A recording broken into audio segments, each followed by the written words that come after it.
In this video, I'm going to show you how to use crayons to create stunning collage papers 10 different ways. And the last way is the best of all, so be sure to stay to the end. Hello, my name is Catherine Rains. I'm a mixed media collage artist, and welcome to Tune In Tuesday, where I share weekly art demos to expand your mixed media toolbox. If you see value in my art demos, I would deeply appreciate a thumbs up, and if you would subscribe to my channel below. Links for all the supplies to make these papers are down below under Show More. And you might also want to check out my free 5-day online workshop where I teach you how to use all the collage papers taught during Tune In Tuesday to make fabulous collages the very first try. So let's get into creating collage papers with crayons.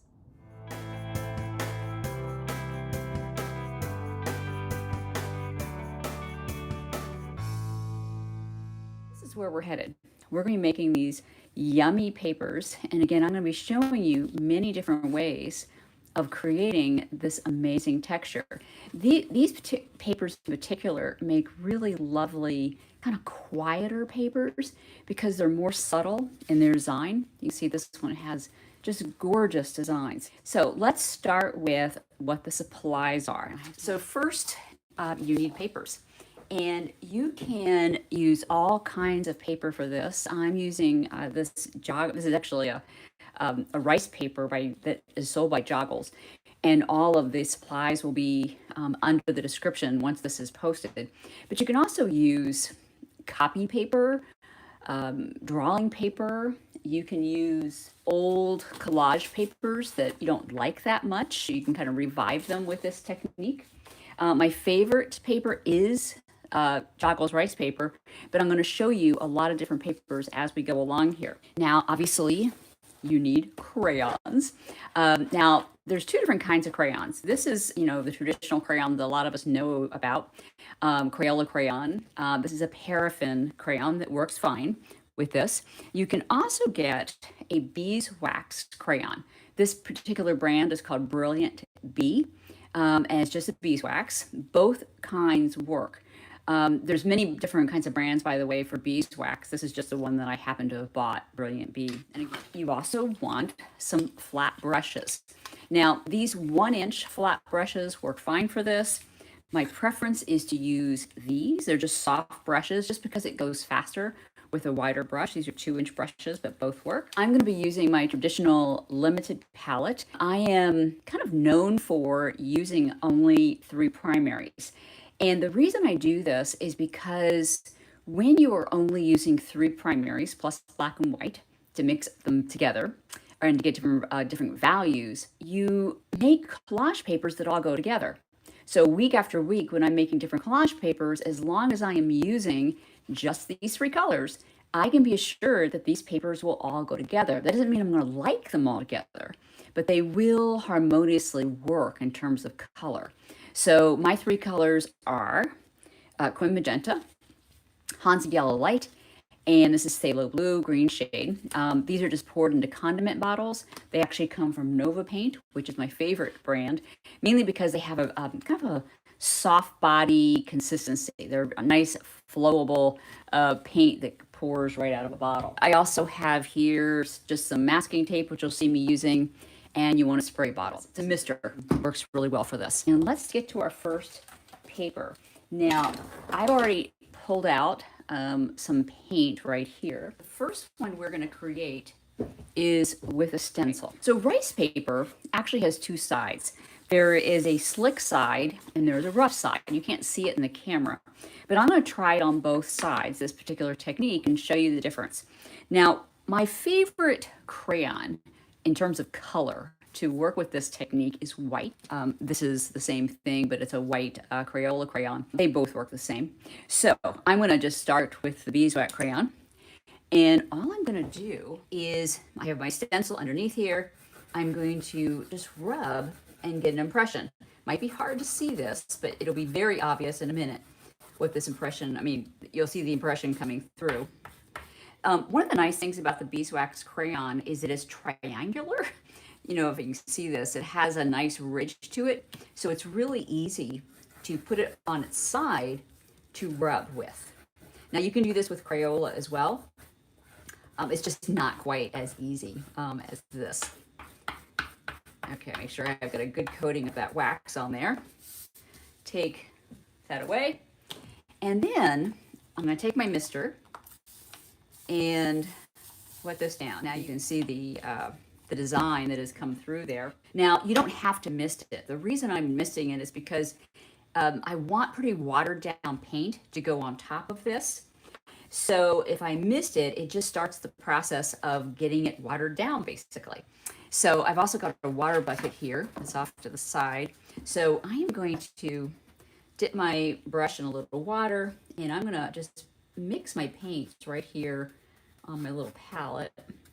So I'm just mixing my blue and my phthalo green shade. I'm getting a little more green than I like here. So I'm gonna add a little more blue to this.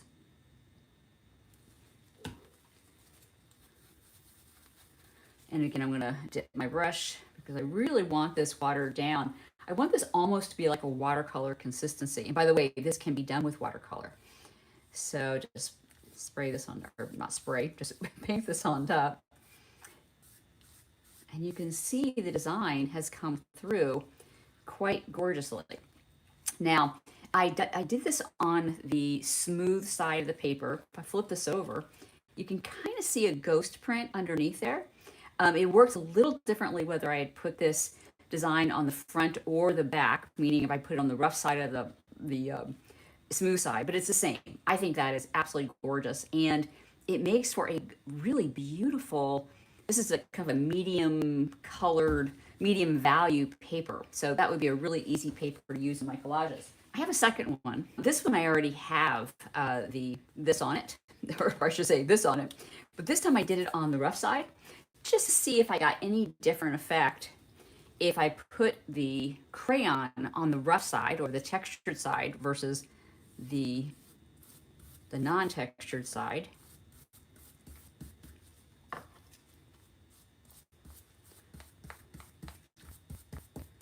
I just think that is just like so beautiful. And let's check out the back side.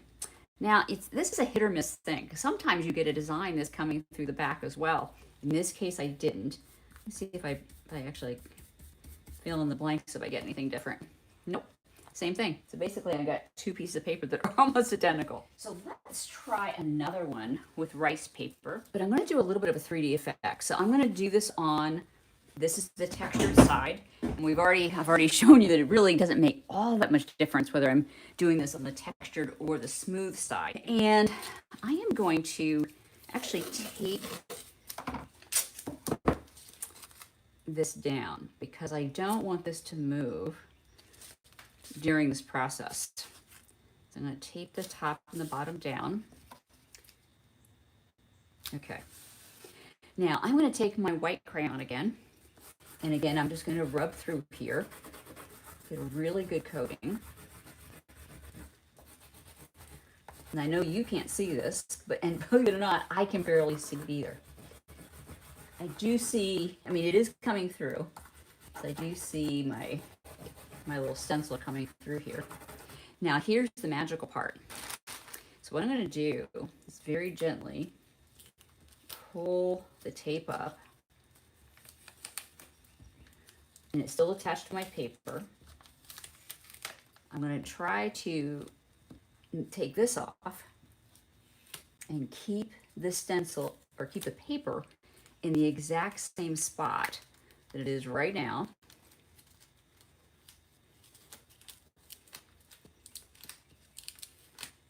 Okay.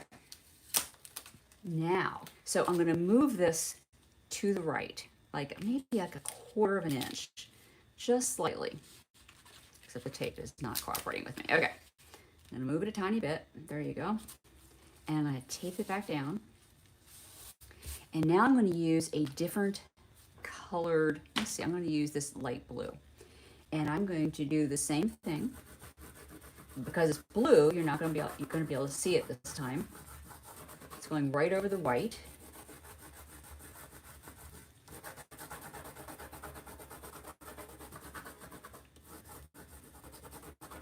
Okay, now the question is what color to put on here. I think I'm going to add a little white to this, so it's a lighter color. And again, I want some, I want it to be fairly thinned out. Add some water to this.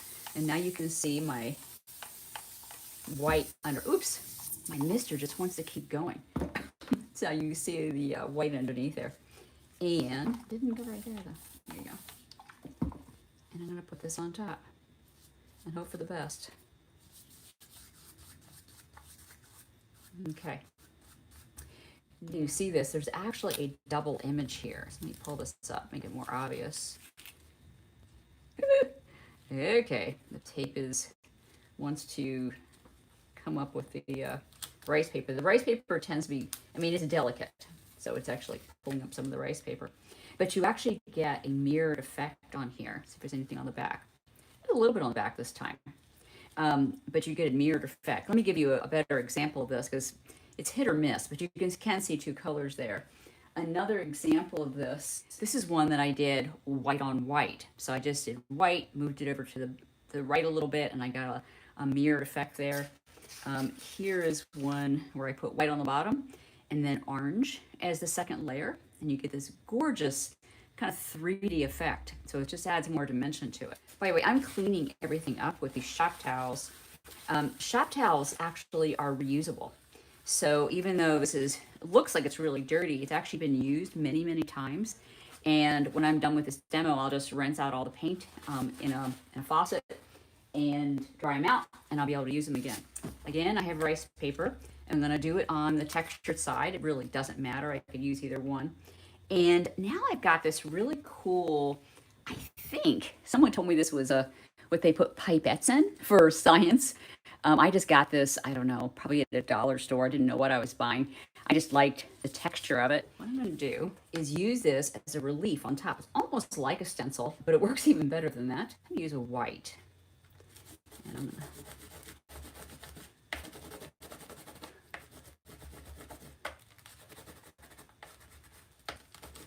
And actually, just for kicks, I'm going to use an orange on the bottom side of it, just so you can see the actual design. And if I was being really careful, I could line these little dots up, but I'm not being that careful, just because I don't want to bore you with that part of it. Add a little more white there, so the whole sheet is filled up. Okay, I'll use another paintbrush for this, but I have a little red down here. See if I can keep these colors separate, which is always the trick here. So I think I'm going to use this little paintbrush just so everything stays out of the way. I don't want my blues and reds to mix up. It's interesting because this Quin Magenta is not really one of I don't like it by itself, but when you add yellow to it, it creates this gorgeous red. It also makes a very beautiful orange as well.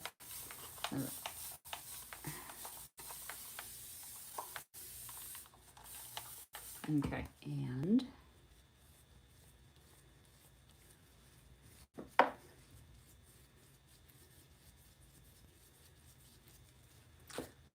okay. So for a really subtle collage paper, this is gorgeous, but you can see this is the white versus the orange. So the orange is really cool too. It's just that it's really, really a subtle mark compared to this red, which I think is beautiful. And in this case, the white is actually showing through the back. So it's one of the cool things about using rice paper is that depending on what paint you're using and how it's applied, I mean, it's really an experimental process. Many times you get a beautiful design on the back too. So that also could be usable for collage. But in this case, I really love both of these. By the way, this mat that I'm using is a Ranger craft mat. And it's something that you can get from joggles.com, and I'll have a link to that as well. Now, I am switching to, this is drawing paper. I can use copy paper, which also works well for this. So what I'm going to do is do just some drawing on here. So I got my white crayon, and I'm just going to draw some circles. Now, just so you know, if you can't see this, neither can I. I barely see a shadow. I mean, just a little bit of a, if I look at different angles, I can, it's like if I shadow it, I can see my circles. But, you know, obviously this can be done with any color. But the magic white is just a magical color with this because it pops it. Hand wet this down. The wetting doesn't show the lines like the rice paper is going to do, but the effect is the same. At least I hope it will be. So, but basically what's happening is there's a resist, you know, so the paint is resisting. I just got another piece of copy paper, and I'm going to use this as a blotting paper. There you go. By the way, I think that's pretty cool too. But now you can see the resist underneath, and you can put different, you know, more layers than this. So let me show you some other ones I've done. It's like a teal, like just scribbled on this. This one's actually rice paper, but these are just copy or drawing paper. So it works on all of these. Actually, this looks better as it gets dried. Kind of playing with the idea. I wonder if it'll even look better if I put a second coat on it. So let me just put some more on here. I like the deeper color rather than the kind of pastel-y color. I think that is really, really, really pretty. And if I put just a little water on it, I could put some more, just another little blotting. And again, this itself is a great piece of collage paper. I love that. And that's much prettier too. And this is just drawing paper, no big deal. So this is something from the dollar store I bought. It's just like a Lego thing. I don't know what it is, but it cost me $1.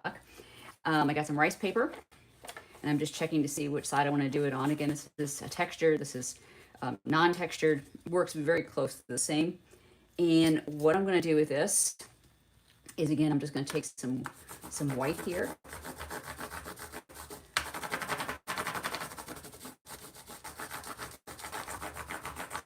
Just so you know, I have used these particular papers in many collages, and I'm surprised I didn't include it as part of Collage Joy. If you took Collage Joy with me, I don't know why I didn't put this in the class, which I'm more than likely going to add it to next year's class, which opens up in 2025.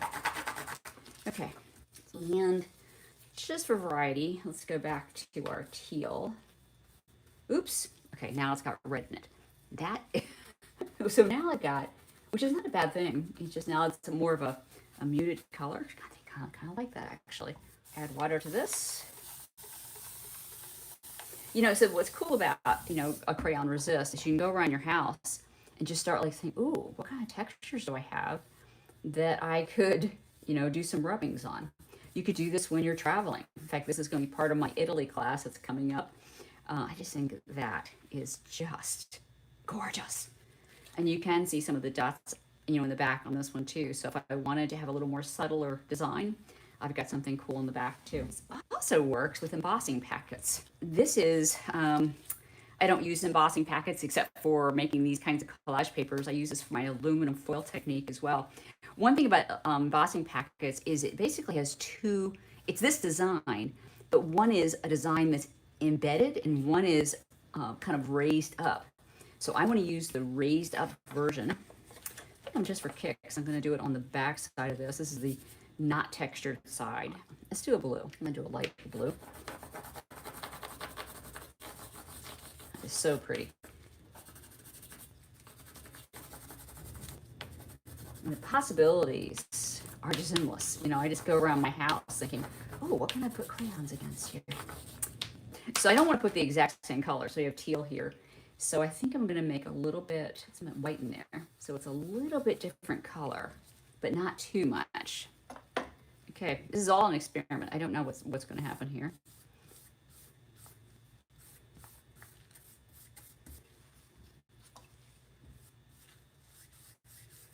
Okay, this actually needs blotting.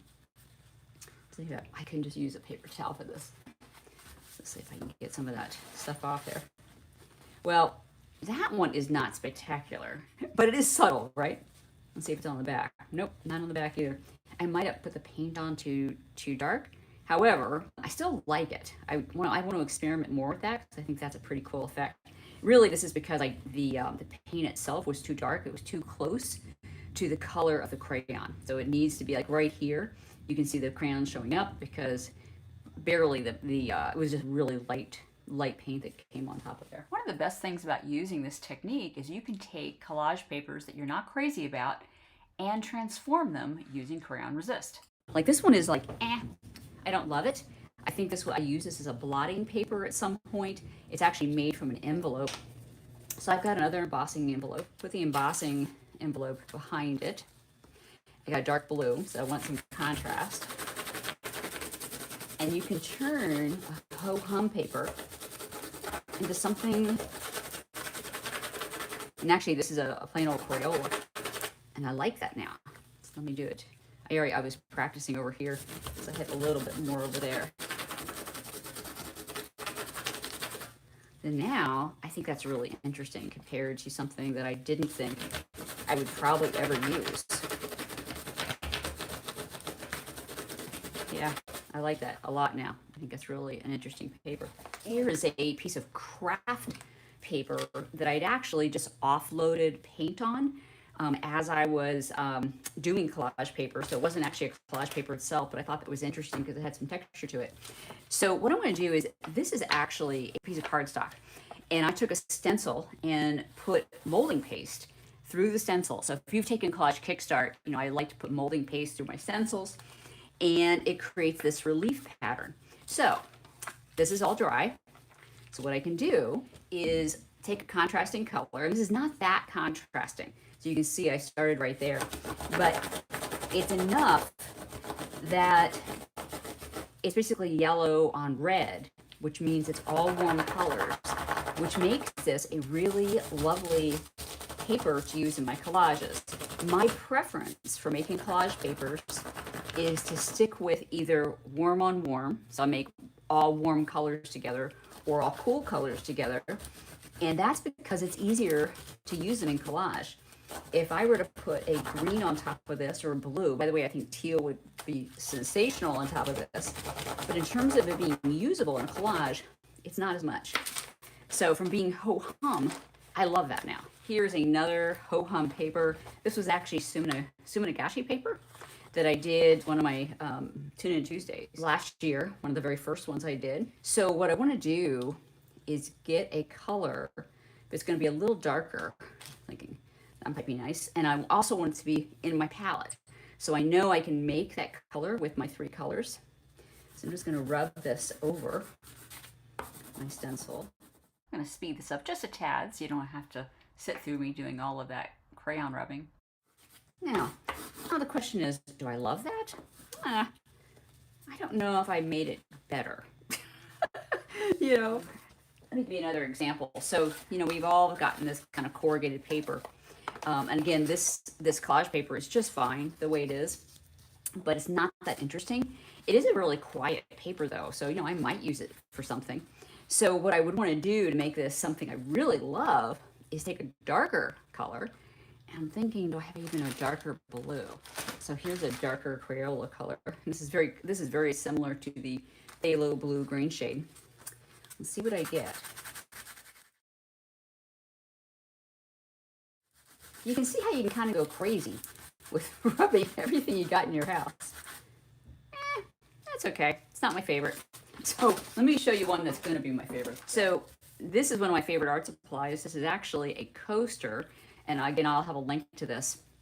Just a plastic coaster that has really nice ridges in it. But since this is kind of like a greenish, I'm going to use this blue and do a rubbing right over this. And this is really one of my absolute favorites for doing this collage relief, or this crayon relief, I should say. And this is just a Crayola crayon. You know, this is not the beeswax. And what's cool about this is I can move this circle thing and do this all over the page in circles that actually interlock with each other. And I can do them light or dark. I love this. I love that. I think it's beautiful. And that's actually the same as this. I just finished the whole page. And that was 10 different ways to do Crayon Resist. Thank you for coming to Tune In Tuesday, and I will see you next Tuesday at 2 p.m. Eastern for another collage paper demo. Have a great week.